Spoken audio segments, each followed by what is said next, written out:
Bonjour à tous et à toutes, ici Marwan et bienvenue sur la suite de la quête sur les moteurs de jeu. Aujourd'hui, on va s'intéresser à implémenter un shadow mapping avec notamment les trois lights qui sont la lumière directionnelle, la spotlight et la point light. On va mettre de côté les effets de post-process qu'on avait commencé à mettre en place. Donc, pour le moment, on avait notamment le bloom, le color grading et le Gaussian blur. Mais je vais me concentrer sur le shadow mapping ici et on aura l'occasion d'implémenter d'autres effets de post-process par la suite. Donc c'est parti pour l'explication du shadow mapping dans les moteurs de jeu.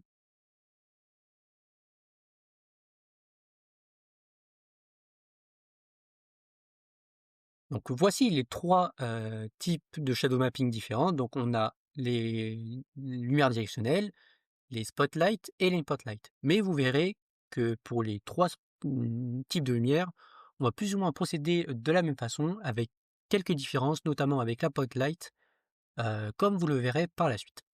Alors commençons par les lumières directionnelles, donc qui sont les plus simples. Donc les lumières directionnelles, c'est des lumières qui, peu importe où on se trouve, seront de la même direction, donc seront dans la même direction. Et ici, je vous ai mis un petit exemple de shadow, donc les lumières n'atteint pas la zone orange juste ici, car tout simplement il y a la zone bleue qui l'obstrue et qui fait qu'on a de l'ombre sur la zone orange. Alors comment on va procéder pour pouvoir faire appliquer en fait de l'ombre sur les objets?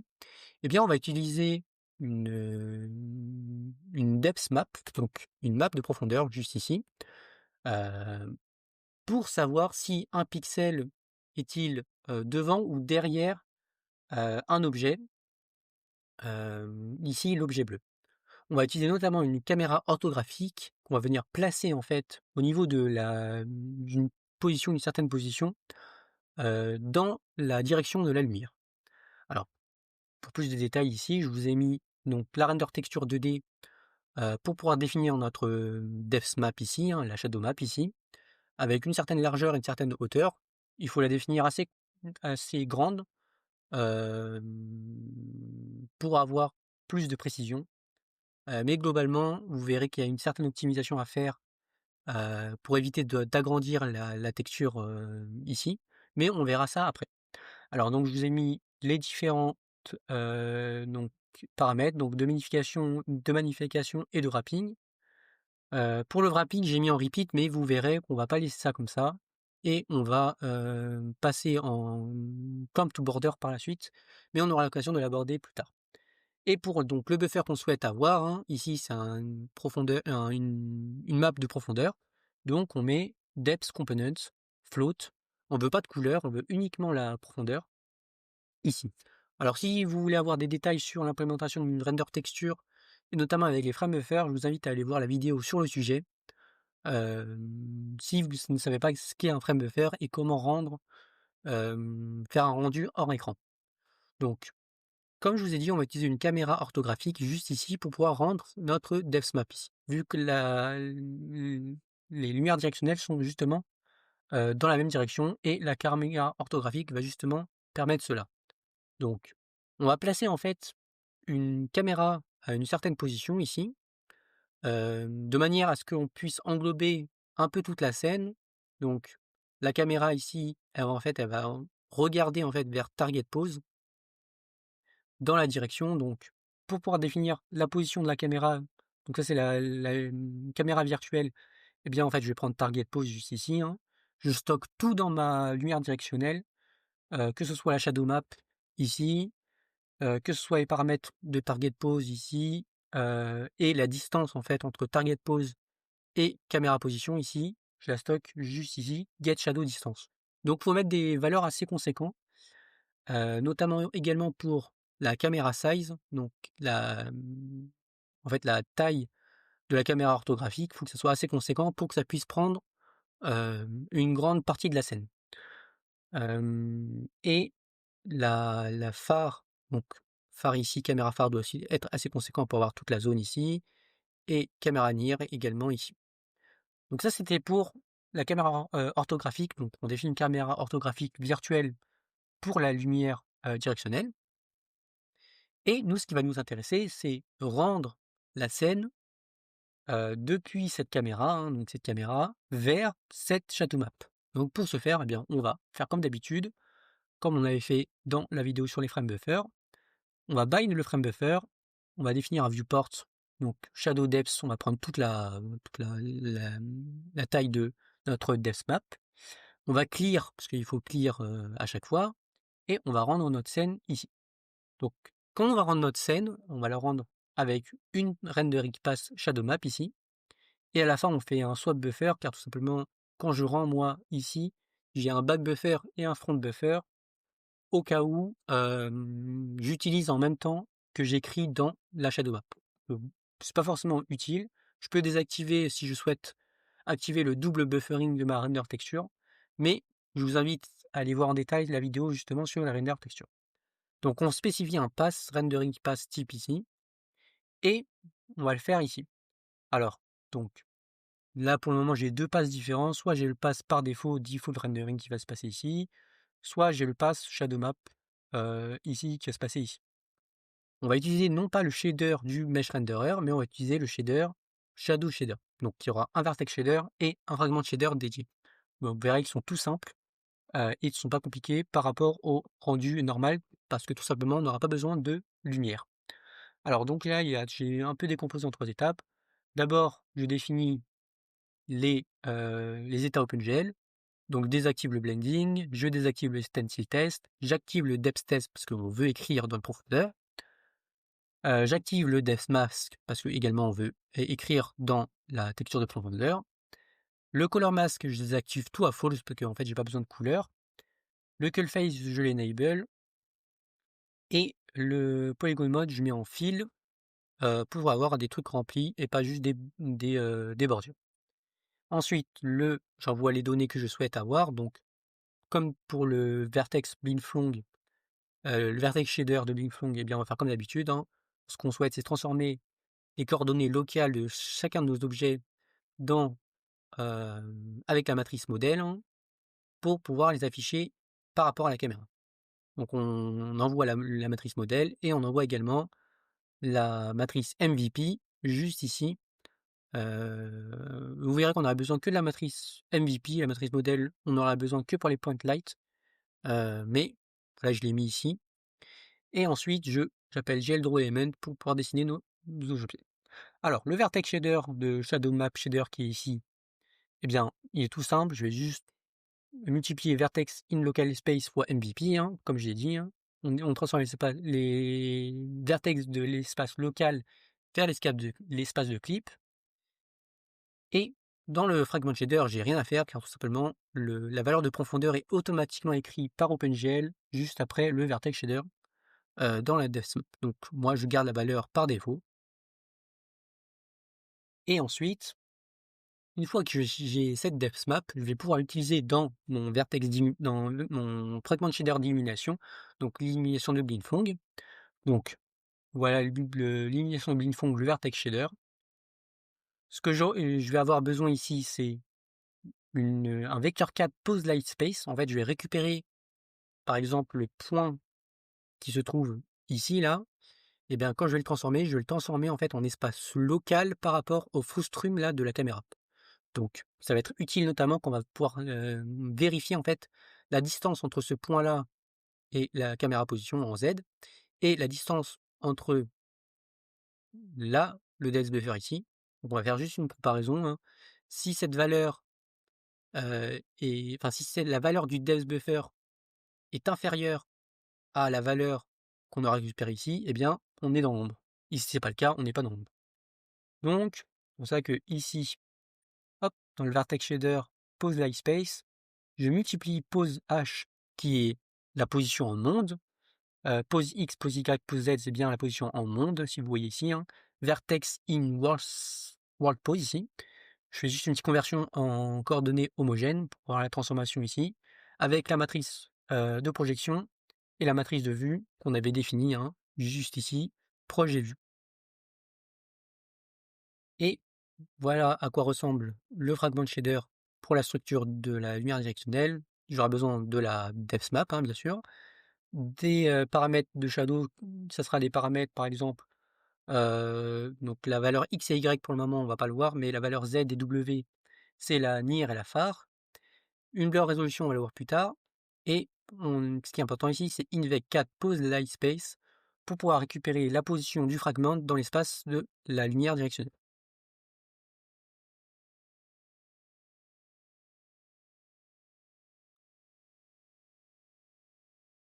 Le fragment shader, eh bien, on va reprendre ce qu'on avait fait dans la vidéo sur les de Binfong, donc les lumières, comment implémenter des lumières. On vous invite à aller voir si vous voulez savoir comment implémenter des lumières. Mais globalement, ce que je vais faire, c'est que je vais rajouter une petite valeur de float shadow ici. Et en fait, cette valeur, elle sera soit égale à 0, soit égale à 1. Donc, compute additional shadow, ici, ça va permettre de pouvoir récupérer une shadow que je vais l'appliquer ici. Et ici, je vais pouvoir l'appliquer dans compute directionnel light color, qui est juste ici, hein, la multiplier par la diffuse et la spéculaire. Et ce qui va nous intéresser, c'est compute directionnel shadow. Donc, ce que je passe en paramètre, c'est pose light space, la position dans l'espace de la lumière, du fragment, et la lumière directionnelle, ce qui est la structure qu'on avait définie. Donc, ce qui va nous intéresser ici, alors, donc, je vais commencer par diviser pose light space x, y, z par pose light space w, hein, pour transformer les coordonnées en espace de clip vers les coordonnées en espace NDC. Ensuite, bah, je vais vérifier NDC cord.z, est-ce que c'est supérieur à 1? Si c'est supérieur à 1, je return 1 pour que si je suis en dehors de la zone de la caméra, donc caméra phare, hein, donc c'est comme si on était en supérieur à 1. Donc, si c'est supérieur à 1, bah, je dis qu'il n'y a pas de shadow, en fait, je return 1. Et sinon, bah, je fais le test de profondeur. Donc, comme je vous ai dit, shadow param.z c'est NIR, shadow param W c'est phare. Je récupère la direction de la lumière. Je transforme les coordonnées NDC qui sont entre -1 et 1, je les transforme en screen coordonnées, donc qui sera entre 0 et 1. Et je vais récupérer depth UV, hein, donc pour pouvoir échantillonner en fait la valeur adéquate. Screen cord X, Y. Current depth, ça sera screenCard.z, hein, qui est la profondeur, hein, mais moi je le multiplie par phare-NIR pour en fait avoir non pas une valeur entre 0 et 1, mais une valeur entre NIR et phare. Euh, Même si globalement on pourrait directement ici directement comparer screenCard.z à la valeur depth_n ici qui est notre valeur dans la depth map. Donc je récupère la valeur entre 0 et 1 de la depth map ici, depth UV, je récupère juste la valeur en rouge parce que bah, c'est la même. RGB, ici, ça sera pareil, hein. Ensuite, ici, depth_n fois phare moins NIR plus NIR. Je fais pareil, hein, je convertis entre NIR et phare. Puis après, je peux comparer. Si current depth est supérieur à depth, je return 0. Et sinon, je return 1. Donc si je return 0, c'est que je suis dans la shadow. Et si je return 1, c'est que je ne suis pas dans la shadow. Alors, une fois que vous avez ça, normalement, vous pourrez déjà avoir un rendu de shadow.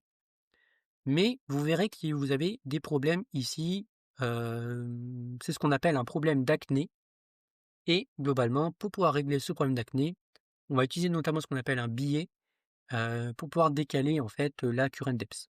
Donc, je vous ai mis ici comment on rend en fait, enfin les valeurs qu'on doit renvoyer au fragment de shader, donc notamment la depth map ici. Donc ça, c'est le rendu normal, hein, donc le default rendering, j'avais mis ici. Default rendering. Donc sinon, si vous voulez aller voir la lumière en détail, vous avez la vidéo sur la lumière. Mais globalement, je vous ai mis ce qu'on doit envoyer. Donc on doit envoyer la depth map, la matrice VP de la lumière et les deux paramètres de NIR et de phare de la lumière ici pour la shadow param. Donc pour pouvoir régler le problème d'acné, eh bien en fait, ce problème d'acné en fait, il est dû au fait que à certains moments, en fait, quand on va venir avoir la depth map ici, on voit que, en fait, quand on compare cette valeur de profondeur ici, en fait, il va être comparé un peu avec lui-même, parce que quand on rend la ici caméra position, en fait, bah, c'est exactement la même. Et en fait, dû à manque de précision de la shadow map, qui a une largeur et une hauteur, et qui est pixelisé, eh bien, on a ce problème qui fait que des fois on est au-dessus ou des fois on est en dessous. Des fois on est au-dessus, des fois on est en dessous, des fois on est au-dessus, des fois on est en dessous. Donc pour pouvoir régler ça, on va juste décaler avec un certain biais et le biais, il va être plus ou moins important en fonction, de la l en fait, de l'angle entre la lumière et la normale de la surface. Donc ce que j'ai mis, c'est que je vous ai dit que la valeur x, y de shadow param, on le verra plus tard, eh bien, c'est notamment là. Donc shadow param x, c'est le biais minimal, shadow param y, c'est le biais maximal. Donc là, j'ai le biais maximal et le biais minimal et je viens décaler current depth par ce petit biais qui va me permettre de pouvoir plus avoir de problème d'acné juste ici. Dernière chose, non mais avant-dernière chose, quand vous allez zoomer en fait sur les ombres ici, eh bien vous allez voir que c'est pixelisé. On pourrait augmenter la résolution de la texture, ça pourrait améliorer la chose, mais globalement c'est pas ce qu'on veut. Nous, on va utiliser ce qu'on appelle un box blur. En fait là la technique c'est le PCF, donc Percentage Closure Filter, donc c'est plus ou moins un box blur. J'ai fait une vidéo sur le box blur, notamment sur la vidéo, du flou gaussien, si vous voulez aller voir. Mais globalement, ce qu'on va faire ici, c'est qu'on va prendre une blur résolution, en fait, on va échantillonner les pixels voisins de la depth map. Donc ce que je vais faire, donc on va reprendre ce qu'on avait fait avant, hein, bien sûr, mais globalement juste, on va venir décaler, hem, les depths UV pour pouvoir comparer aussi les depths et on va le décaler de XY fois texel size, ici qui est la largeur entre 2 pixels d'une texture.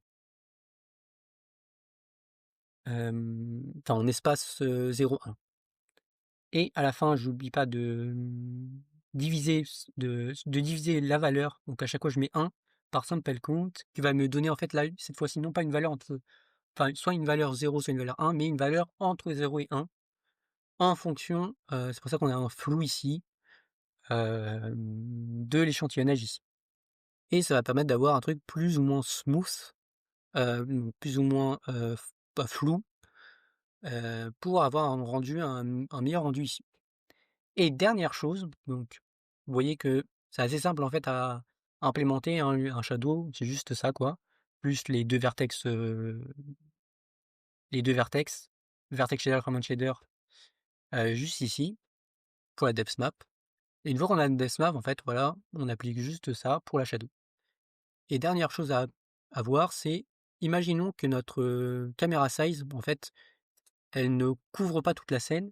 Donc ça veut dire qu'il y a des pixels qui ne sont pas dans ce frustum, dans camera size, enfin dans cette, direction-là. Et bien si on est ici par exemple, ce qu'on va faire, c'est que par défaut, quand j'avais mis, wrap vertical et wrap horizontal à repeat, eh bien on voit qu'on a la shadow ici et de la shadow ici.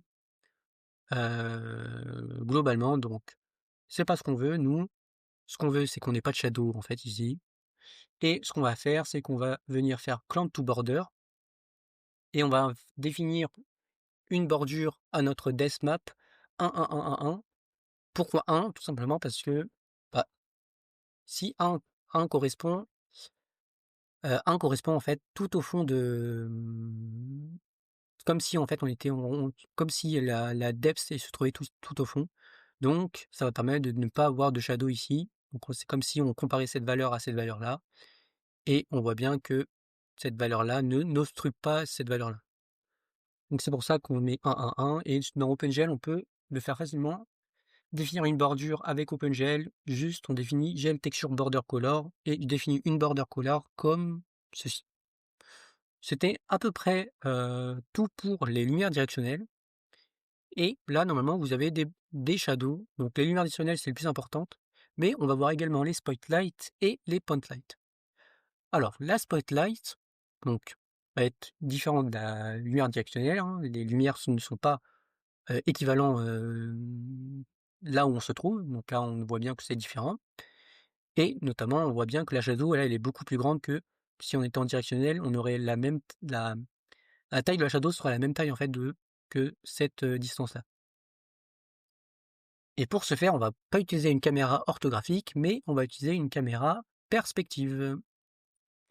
Donc là, je définis ma spotlight dans ma scène. J'ai mis un billet de 0,01. Globalement, faut changer en fonction de, du problème d'acné ici qu'on voit. Ça va dépendre.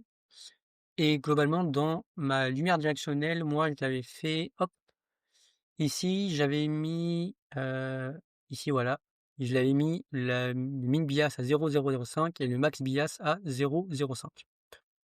Et ici, moi, dans ma spotlight, je veux le mettre à 0,01 en max.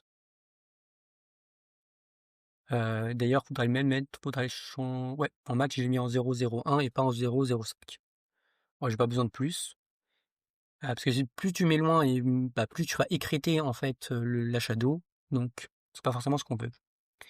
Et pour la caméra virtuelle, eh bien, c'est à peu près pareil que la lumière directionnelle, sauf que je définis en perspective. Et pour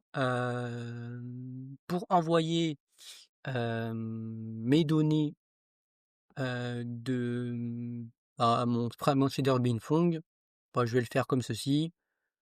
Donc là, je récupère la caméra virtuelle, enfin, je recrée la caméra virtuelle, hein. Je pourrais la stocker, mais moi, je la recrée ici.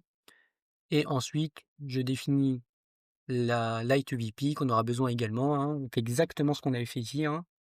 Hop, là, j'envoie la Light VP, la Depth Map, hein. Je vais bien envoyer la Depth Map ici. Hop, juste ici, hein. J'envoie la Depth Map. Alors, j'ai mis dans un tableau cette fois-ci, parce que j'ai plusieurs. Et j'ai plusieurs spotlights, j'en ai 4, alors que la lumière additionnelle, j'en avais qu'une. Et ici, Light VP, donc je fais +1, pourquoi? Parce que l'élément 0, en fait, je l'ai fait en sorte que ça soit la lumière directionnelle, la matrice de view projection de la lumière directionnelle, ça sera l'élément 0. Et donc, l'élément 1 à 4, ça sera pour les spotlights. J'envoie également les paramètres de shadow et le blur resolution juste ici. Le rendu que j'avais mis ici, hop, pour la render texture de la spotlight, hein, c'est exactement pareil, hein. Hop, c'est exactement pareil que ça, sauf qu'on utilise la caméra qui est juste Light Camera ici. Et bien, n'oubliez pas que c'est la caméra avec la perspective, hein, qu'on définit juste ici, caméra virtuelle de la spotlight. La fonction de Compute Spot Shadow, on va être plus ou moins de la même façon, toujours avec le PCF ici, mais globalement, petite particularité, ça sera notamment quand on va venir convertir les données de screen cord qui se trouvent entre 0 et 1 vers des données entre NIR et phare. Alors pourquoi je fais cette formule ici? Bien tout simplement parce que la zdepth, donc screencord.z n'est pas linéaire, il est non linéaire. Je vous invite à aller voir la vidéo sur les depth tests, mais le fait de multiplier en fait la matrice de projection perspective avec notre vertex en espace local, eh bien, ça va faire en sorte que en fait, la valeur de profondeur ne sera pas linéaire. Et il faut faire une petite conversion un peu plus complexe que la simple conversion qu'on avait fait, hop, ici, screencord.z fois phare moins NIR plus NIR. C'est plus simple, hein. Donc, globalement, c'est pour ça que j'ai fait ça. Donc, je fais cette petite conversion, je convertis, et ensuite, je peux comparer la current depth avec la depth ici, current depth et depth, et je n'oublie pas faire moins bias. Donc, globalement, et le reste, ça ne change pas par rapport à la lumière directionnelle. Pour la spotlight, eh bien, on voit qu'on a pose light space array. Maintenant, cette fois-ci, hein, j'ai un espace, enfin, j'ai un array pour stocker en fait toutes mes positions en espace de la lumière. Et +1, pourquoi? Parce que l'élément 0, c'est pour la lumière directionnelle. Et compute spotlight, comme pour la lumière directionnelle, j'ai shadow ici, que je multiplie par la diffuse et la spéculaire, avec l'atténuation et l'intensité. Et pour la point light, ça va être un peu plus particulier que les deux autres, tout simplement parce que la point light, en fait, elle émet des lumières dans toutes les directions. et avec une seule caméra, eh bien, c'est pas possible de pouvoir capturer l'ensemble des données. Ce qu'on va faire, on va utiliser une cube map. Alors, première méthode qu'on pourrait utiliser aussi, c'est l'utilisation de 6 depth maps. En fait, on peut décomposer la spotlight comme étant, en fait, 6 spotlights. Enfin, pas exactement, mais en tout cas, on peut utiliser 6 caméras et 6 depth maps ici.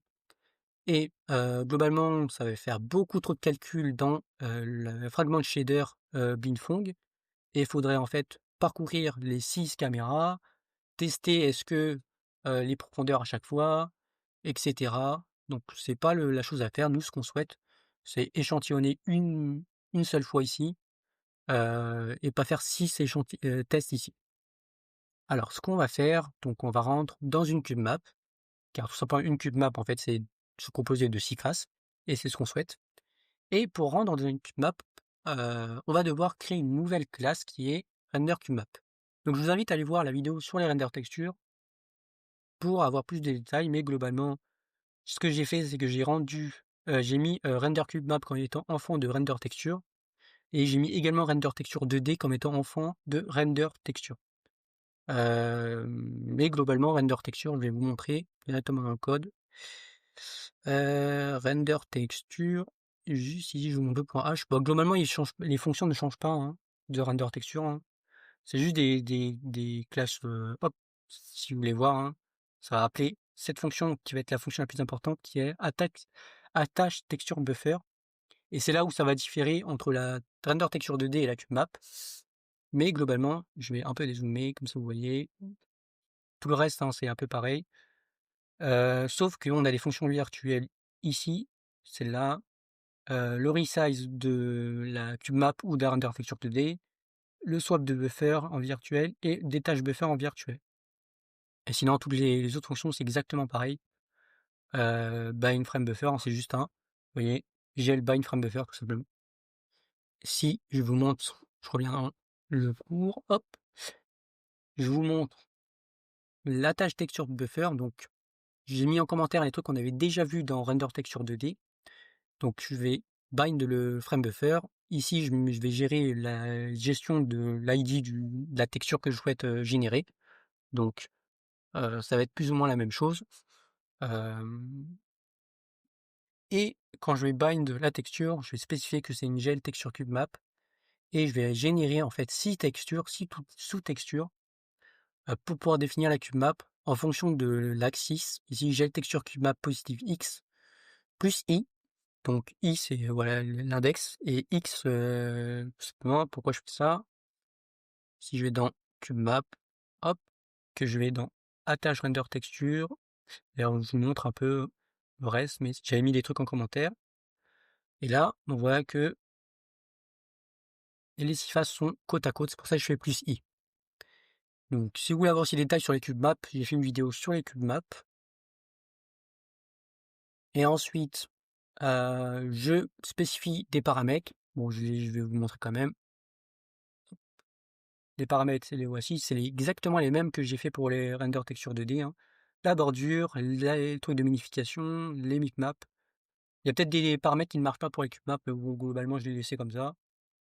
Et à la fin, ce que je souhaite, moi, en fait, c'est que à chaque fois que je vais rendre une scène, je vais spécifier une face que je vais pouvoir spécifier avec ma render cube map. C'est pour ça que je fais donc j'ai le frame buffer texture 2D, j'attache ma texture ID au buffer attachment qu'on a défini juste ici, hein, qui soit depth component, color component par exemple, et je vais spécifier la current face index qui est stockée dans ma render cube map. Donc j'ai un index par défaut qui est à 0, mais globalement je peux la spécifier.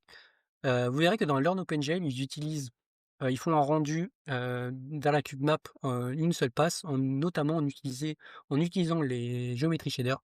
Et moi, je ne l'ai pas fait pour le moment. Et bon, peut-être à l'occasion, je le ferai.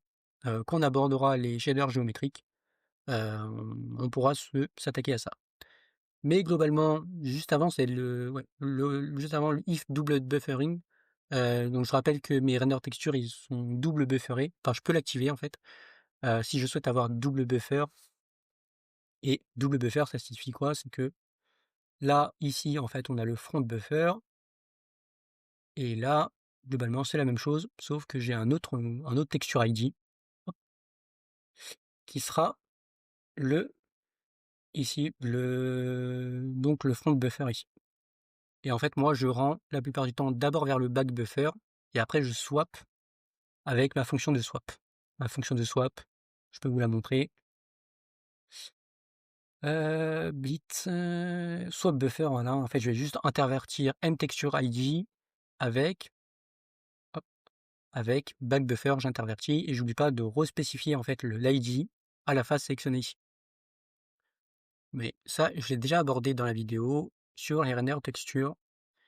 Et donc ça, c'est la tâche texture buffer. Et si je souhaite spécifier une face, hein, j'ai la fonction attache face to frame buffer, je spécifie une face index qui va venir spécifier la current face et on va devoir respécifier la face ici comme ceci. Donc c'était à peu près pour la tâche de la face. Et maintenant, on peut s'attaquer au rendu vers la cube map. Alors donc là, je définis une point light. Là, je définis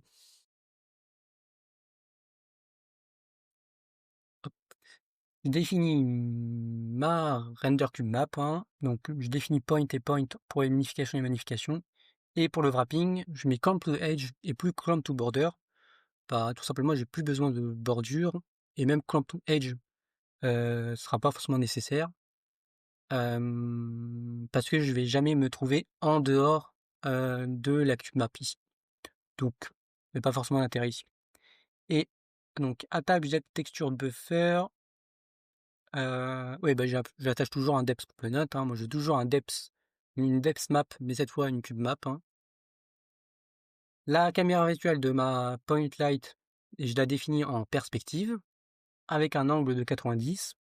Pour un angle de 90, bah, tout simplement, moi, je vais rendre 6 fois la scène pour avoir en fait les 6 faces dans ma cube map. Et donc, je définis en 90. Là, ici, je vais parcourir 6 fois, faire une boucle de 6, hein, pour 6 rendus. Définis la rotation de la caméra avec les différentes orientations et je rends juste ici vers ma cube map. Alors le rendu va être un peu différent et j'oublie pas d'attacher la face ici avec la tasse I pour spécifier la face dans laquelle je vais rendre. Donc le rendu sera un peu différent. On va utiliser un autre vertex shader et un autre fragment shader pour le shadow shader. On va utiliser point shadow shader et on aura besoin de phare, de light pose et de la matrice modèle que j'ai pas mis mais je l'avais mis tout à l'heure comme je vous ai dit. Et le draw element il change pas. Ça c'est le rendu par défaut. Vous verrez que maintenant on n'a plus besoin d'envoyer la matrice de vue et de projection. Bah, tout simplement parce qu'on ne va pas envoyer 6 matrices de projection et de vue vers le fragment shader. Donc on va utiliser une autre technique, mais globalement vous verrez que ça marche pareil. Et on n'oublie pas notamment de spécifier en fait chaque depth map pour une valeur texture compte. Ça m'avait fait défaut, c'est que par défaut, même en fait, les lights que je n'utilisais pas dans ma scène, ils n'étaient pas setés. Et donc, quand on a en fait un sampler cube et une render et un sampler 2D en GLSL, il va te dire ah c'est pas bien assigné. Enfin, l'assembler cube a la même ID que la sampler 2D, donc c'est pas ce qu'on veut. Donc maintenant, moi, je définis en fait toutes mes textures avec un identifiant, notamment comme ceci. Donc en OpenGL, il faut définir un identifiant pour chaque depth map, et comme ça, on pourra spécifier en fait la texture après. Et donc ça, c'était un peu pour le mesh renderer, et pour le point shadow map, hein, je rappelle, hein, hop, juste ici, on récupère point shadow shader, c'est un shader spécial. Eh bien, on aura besoin de la matrice modèle et en fait, on va retourner la position en espace monde. Vous voyez que quand on rend ma depth map, on va prendre une face, hein, toutes les faces ça marche, hein. Mais quand je rends une position ici, bah, en fait, je vais récupérer la position en espace monde pour l'envoyer à son fragment de shader et ça va nous permettre de pouvoir calculer en fait la profondeur la profondeur de la scène juste avant, profondeur de la scène ici, comme ceci. Je récupère la position de la lumière que j'ai envoyée, position de la lumière ici, hein. Donc la caméra get world position, c'est la position de la lumière. Et je vais juste faire la différence pour calculer la profondeur que je vais diviser par phare, même si la division elle est pas forcément c'est pas exactement précis, mais globalement ça marche. Vous voyez que si j'ai une caméra perspective, que j'ai un point qui se trouve ici, la lumière elle se trouve ici, donc quand je fais la différence, hop, je vais avoir cette distance, hop, de ce point-là à ce point-là, je vais avoir cette distance, et je divise par phare pour avoir une valeur entre 0 et 1, pas exactement entre 0 et 1, parce que si je me trouve ici, entre 0 et 1, c'est la valeur qui se trouverait pile poil au centre, entre 0 et 1 ici. Et si je suis là, ça serait être un peu plus, mais c'est pas grave. J'ai juste à augmenter la...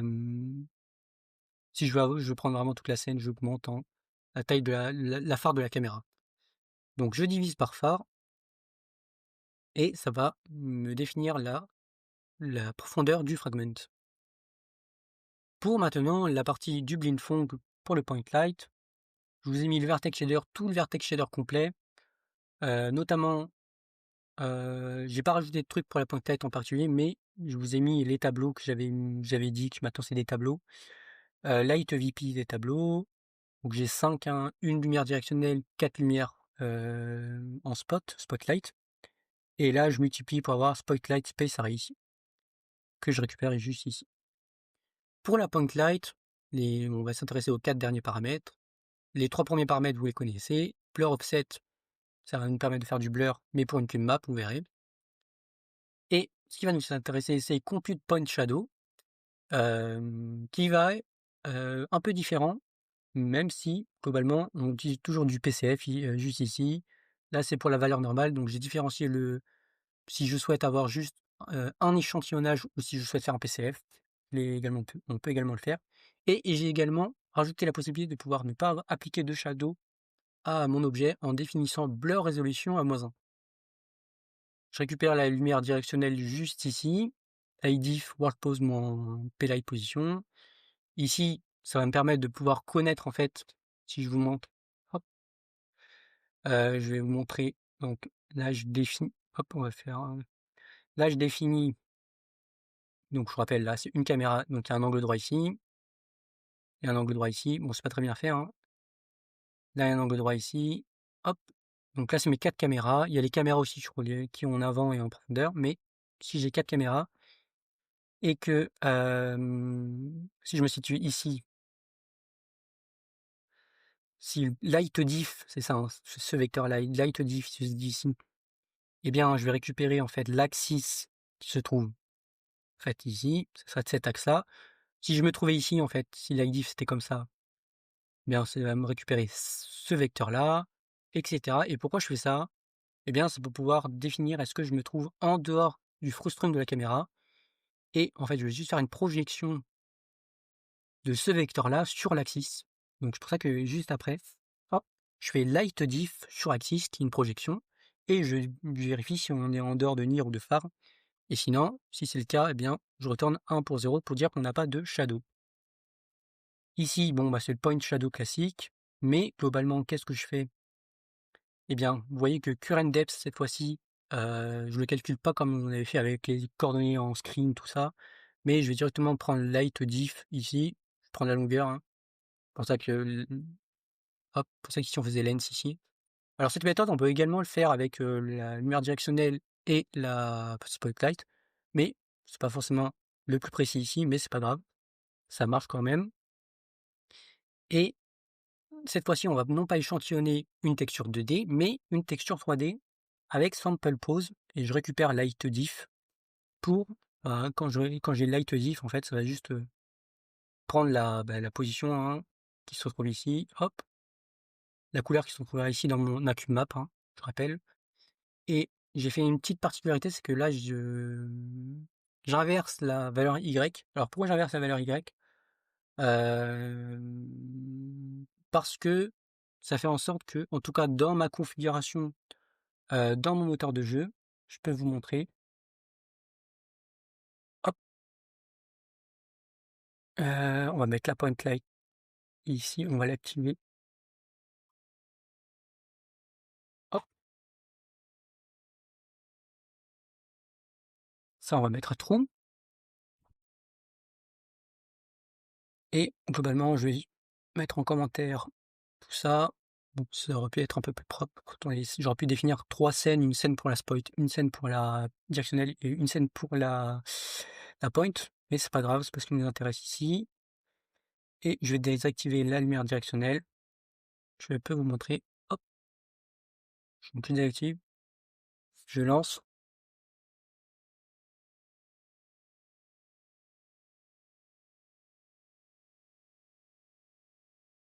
Donc là, on a Spotlight, voilà.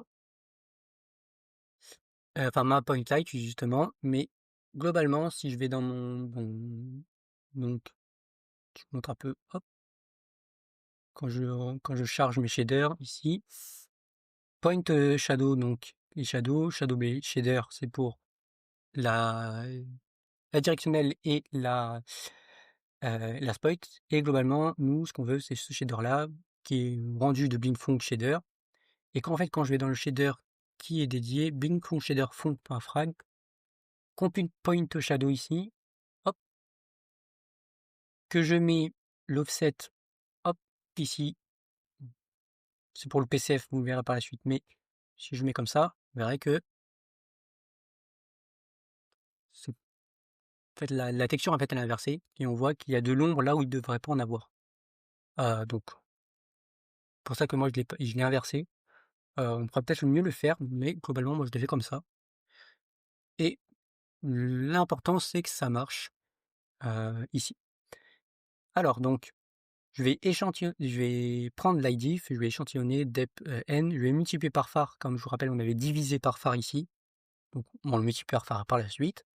Et ensuite, bah, je fais la comparaison comme d'habitude, pour savoir si je suis dans l'ombre ou pas. Et à la fin, on a le PCF qui va être différent. On ne va pas échantillonner en largeur et en hauteur, mais on va utiliser en monde. Et en fait, on va décaler le vecteur lightDiff, sample pose, donc lightDiff ici, on va le décaler en X, en Y et en Z avec un offset, globalement. Et cet offset, comment je le calcule? Eh bien, hop, je fais start plus vec3 X fois offset, Y fois offset, Z fois offset. J'inverse toujours, hein. Et X, Y, Z, c'est les trois valeurs ici, entre 0 et blur résolution qui est à 4 actuellement. Et l'offset ici, en fait, c'est, si je vous montre sur Paint, quand bon, je vous montre, hop, on va faire ça comme ça, hop, là, une caméra, par exemple, là, j'ai mon light diff, et je le décale de 1 ici, et en fait, start offset, non, ouais, blur offset, donc c'est le vecteur 2D que je vous avais dit, qu'on va rajouter par la suite, que j'ai mis juste dans ma point, ici, hein, vecteur blur offset, hop, et en fait, c'est la distance qui se trouve, donc la valeur y, blur offset.y, c'est la distance qui se trouve entre deux samplings. Donc ça, et sinon, la valeur en x, c'est la valeur, donc admettons que hop, hop, admettons que hop, j'ai 4 échantillonnages, donc on va faire ça, faut que ça soit droit.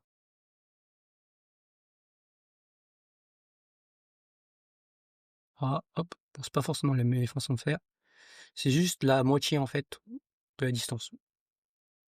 Voilà. Globalement, c'est pour ça que c'est, hop, peut-être je vous mettrai peut-être un schéma, ça sera peut-être plus compréhensible, mais ici tout en bas, j'envoie shadow range que je définis en espace monde, entre 0 et 1. Donc là, je crois que je l'ai défini à 0,1, il me semble. Hop, je vais donc je stocke tout dans mes points, hein, enfin dans mes lumières. Donc Shadow Range, ouais, je l'ai mis à 0,2 plutôt. Et Blur Resolution, je l'ai mis à 3. Donc 4 sampling, 0, 1, 2, 3. Hop, je commence à partir de 0. Et Shadow Range, et là, je divise juste Shadow Range par le nombre de Blur, donc Shadow Range divisé par 4 ici. Alors, c'est très gourmand de le faire comme ça.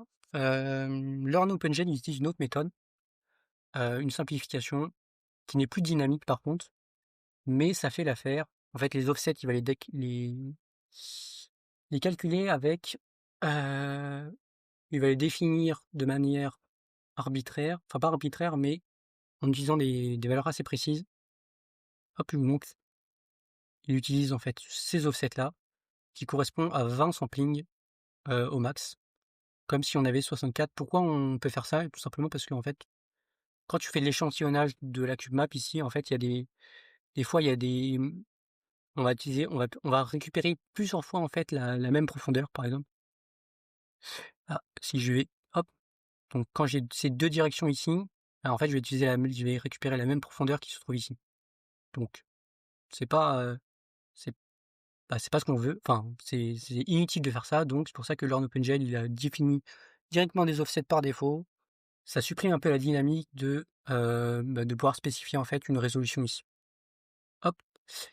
Et dernière chose, hop, donc, ce que j'ai, ouais. Et dernière chose, ouais, sinon pour appliquer la shadow, hein, c'est pareil, hein. Hop, pour appliquer la shadow qui se trouve ici, c'est pareil que pour la spoit, hein, on va toujours appliquer à la direction, à la diffuse et la spéculaire. Et dernière chose, donc j'ai mis deux paramètres, Receive Shadow et Cache Shadow, qui me permettent de pouvoir savoir si mon Mesh Renderer reçoit des shadows, donc désactive les ombres ou pas, ou s'il les envoie, donc s'il les envoie dans la depth map qu'on va rendre vers la depth map. Donc j'ai mis mon CDCT Alligator, et là la petite condition que j'ai fait ici, donc ça c'est dans le rendu normal, quand je vais faire mon illumination, eh bien je vais envoyer à -1 blur resolution ici. Sinon je pourrais directement définir à -1 blur resolution, hein, mais bon, moi je l'ai fait comme ça. Et ça va permettre aussi de désactiver directement sur la lumière ou désactiver sur l'objet. Ça peut être pratique aussi. Et au contraire, si je ne veux pas que l'objet envoie des ombres, enfin caste des ombres, je peux le faire et ça ne va pas en fait rendre l'objet dans la DevSmap. Et c'est notamment utile pour la Skybox qui souhaite ne pas en fait définir d'ombre, enfin ne pas caster d'ombre pour la Skybox. Donc je vais définir enable set cast shadow à false. Globalement, pour résumer, ce qu'on fait, c'est qu'à chaque fois, on rend une scène depuis, en fait, une caméra virtuelle définie avec la lumière, que ce soit pour la point, la spot et la directionnelle. On rend vers une map de profondeur, une depth map, pour pouvoir comparer la profondeur dans notre shader de Blingfong et appliquer ou non, oui ou non, le shadow.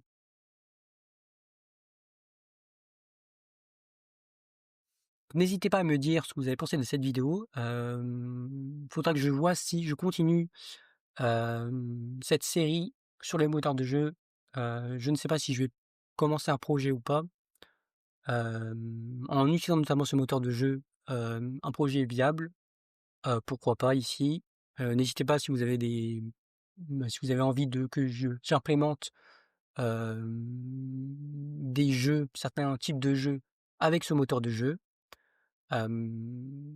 Et j'ai toujours ma formation sur OpenGL, donc une formation en computer graphics, donc sur la programmation graphique avec OpenGL. Donc j'ai défini une formation avec le niveau 1 qui dure sur 5 sessions de 4 heures chacune. On peut voir, par le passé, j'ai fait ça en mode une session par semaine. Mais si vous voulez avoir des trucs un peu plus personnalisés, on peut le faire. N'hésitez pas à me contacter sur mon site devbox.fr et je ferai une offre spéciale en fonction de ce que vos possibilités, niveau timing et tout. Et je vais notamment lancer un deuxième niveau par la suite avec peut-être des nouveaux, fonctionnalités dans ce moteur de jeu que je n'ai pas abordé dans les vidéos, donc je verrai encore. Mais c'est pas encore, bien défini. N'hésitez pas à s'abonner n'hésitez pas à vous abonner à cette chaîne, à mettre un j'aime à cette vidéo et je vous dis à la prochaine. C'était Marwan pour de nouvelles quêtes d'un programmeur.